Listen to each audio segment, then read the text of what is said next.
Welcome back to బగిలెఫ్ vlog. Welcome back to my channel. ఈ రోజు రెసిపీ వచ్చేసి గుత్తొంకాయ గ్రేవీ కర్రీ అనమాట. నేనైతే 2 స్టైల్స్లో చేస్తాను. ఇది వచ్చేసి ఒక స్టైల్ అనమాట. ఇది ఎక్కువ తెలంగాణలో మనకి పెళ్ళిళ్ళ సైడ్ గుత్తొంకాయ కారం ఎలా పెడతారు, కారం వంకాయ కారం అట్లా పెడతారు కదా, అది ఎట్లా ఫేమస్. ఇక్కడ తెలంగాణలో జీరా రైస్తో ఈ గుత్తొంకాయ కర్రీ అంత ఫేమస్ అనమాట. ఈరోజు రెసిపీ వచ్చేసి గుత్తొంకాయ కర్రీ అని చెప్పాను కదా. ఫస్ట్ అయితే గ్రేవీ చేసేసుకుందాం, వచ్చేసేయండి.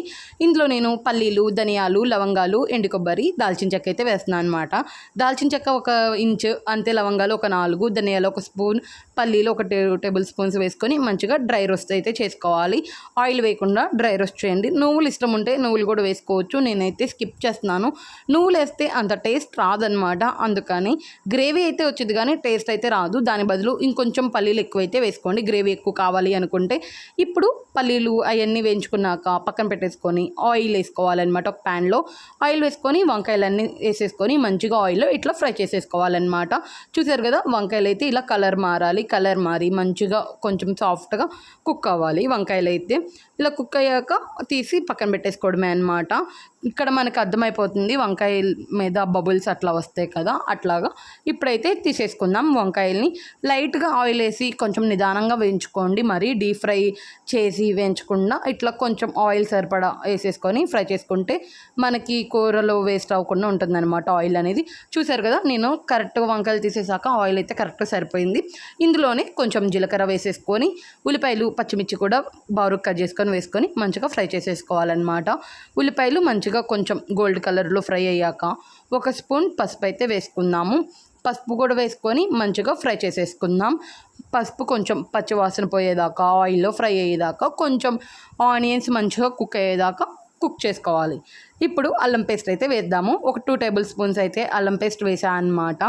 వేసుకొని మంచిగా ఫ్రై చేసేసుకోవాలి. అల్లం పేస్ట్ పచ్చివాసన పోయేదాకా ఫ్రై చేసుకోవాలి. మంచిగా పచ్చివాసన పోవాలన్నమాట. లేకుండా అట్లా వేస్తే మాత్రం ఆ స్మెల్ అనేది తెలుస్తుంది. ఇప్పుడు మనం ఆల్రెడీ మిక్సీ పట్టుకున్నాం కదా గ్రేవీది, అది మెత్తగా మిక్సీ పట్టుకున్న గ్రేవీ పేస్ట్ అయితే వేసేసుకోవాలి. వేసేసుకొని మంచిగా ఆయిల్లో అయితే ఉడకనియాలన్నమాట. ఆయిల్ మళ్ళీ పైకి తేలేదాకా మంచిగా ఉడకనియాలి. ఇట్లా వాటరీగా ఉన్నది మంచిగా కొంచెం దగ్గరికి రావాలన్నమాట. గ్రేవీ అనేది దగ్గరకు వచ్చి కొంచెం కలర్ కూడా చేంజ్ అవుతుంది ఉడికేకుంది. అదొకటి చూసుకోవాలన్నమాట. మనం ఒక 5 మినిట్స్లో ఉడుకుతుంది. పల్లీలు వేసాం కాబట్టి తొందరగా దగ్గరకు వచ్చేస్తుంది అనమాట. చూసారు కదా, కొంచెం పల్లీ పేస్ట్ ఇట్లా గోల్డ్ కలర్లోకి అయితే చేంజ్ అయింది కదా, లైట్ గోల్డ్గా. ఇప్పుడు ఇందులో సాల్ట్ వేసేసుకోవాలన్నమాట. అంతే, కారం సరిపడా, ఉప్పు కారం కూడా వేసేసుకోవాలి. నేను ఇక్కడ ధనియాల పొడి ఏం వేయట్లేదు. ఎందుకు అంటే ఆల్రెడీ మనం పేస్ట్లో వేసాం కదా ఆ ధనియాలు అవన్నీ, అందుకని ఇక్కడ ధనియాల పొడి ఏం వేయట్లేదు అనమాట. లేదు అనుకుంటే మీరు ఉట్టి కొబ్బరి పేస్ట్ వేసేసుకొని కూడా ధనియాలు అవి ఈ స్టేజ్లో వేసేసుకోవచ్చు. ధనియాల పొడి అది ఈ స్టేజ్లో అయితే వేసుకోవచ్చు అనమాట.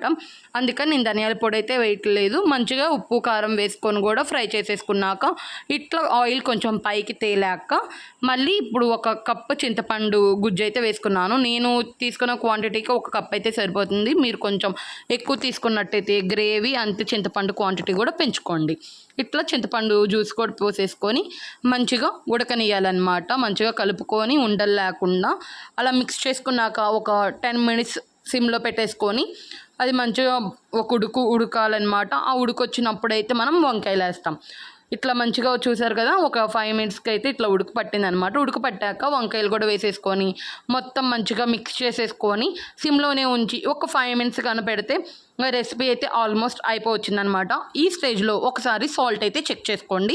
ఇప్పుడు కొంచెం గరం మసాలా వేస్తున్నాను. లైట్గా వేసాను అనమాట, ఎక్కువగా అయితే ఏమీ వేయలేదు, ఆ టేస్ట్ కోసం అంతే. లైట్గా గరం మసాలా కూడా వేసుకొని మంచిగా కలుపుకొని ఇంకొక 2 మినిట్స్ కనుక ఉంచుకుంటే మంచిగా వంకాయలకి మసాలా అంతా పట్టుకునిద్ది అనమాట. ఇప్పుడు లాస్ట్ కట్టేసే ముందు కొత్తిమీర వేసుకొని 1 నిమిషం ఉంచి దించేయడమే. వేడివేడి బగారా అన్నంలోకి కానీ రైస్లోకి కానీ దేంట్లోకైనా చాలా బాగుంటుంది టేస్ట్ అయితే. నచ్చిందా రెసిపీ? కమెంట్ చేసేసేయండి. ఈజీగా ప్రాసెస్ అనమాట. గుత్తొంకాయ అంటే చాలా బిగ్ ప్రాసెస్ అనుకుంటారు. ఒకసారి ట్రై చేయండి. నచ్చితే మాత్రం లైక్ చేయండి, కమెంట్ చేయండి, సబ్స్క్రైబ్ చేసుకోవాలండి అసలు మర్చిపోదు.